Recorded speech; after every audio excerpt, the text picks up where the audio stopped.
যে যার জীবনে চলতে চলতে বহু মানুষের সঙ্গে আমাদের আলাপ হয়, এটাই স্বাভাবিক। কিন্তু বলার বিষয়টা হলো, এদের মধ্যে কিছু মানুষ আপনাকে খুব তাড়াতাড়ি ভীষণ গুরুত্ব দিয়ে আপনজন করে তুলবে। বিশেষ করে এই ধরনের মানুষগুলোকে কখনো বিশ্বাস করবেন না। এরা বড় মাপের নাটকবাজ হয়। দেখবেন এরাই আবার একটা সময় আপনাকে গুরুত্বহীন করে ছেড়ে দিয়েছে। কখন জানেন?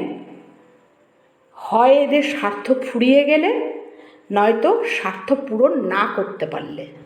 যখন আমাদের মনে কারো জন্য অনুভূতি বা কোনো কিছুর জন্য চাহিদা অনেকটাই থাকে, তখন সেটা পাবো কি না, আর পেলেও হারিয়ে যাবে না তো, এই ভয়টা ভীষণ কাজ করে।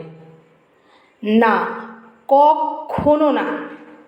এটা সব সময় ভালো করে জেনে রাখুন, যা আপনার জন্য তা কখনো কোনোভাবে আপনার থেকে হারিয়েও যাবে না, আর যা চাইছেন তা ঠিক সময় মতো পেয়ে যাবেনই।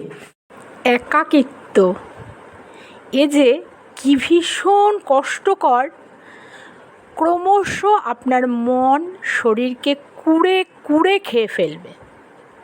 কিন্তু বিশ্বাস করুন, যেদিন আপনি এই একা থাকাটা একবার শিখে নিতে পারবেন না, সেদিন আপনি খুব ভালো করে বুঝে যাবেন যে এই পৃথিবীতে কেউই কারোর নয়, সবটাই মায়া।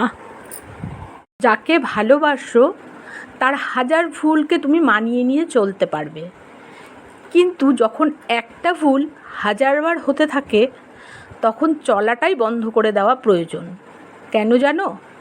কারণ একই ভুল বারবার হলে সেটা আর ভুল থাকে না, সেটা তার অভ্যেস প্রমাণ করে।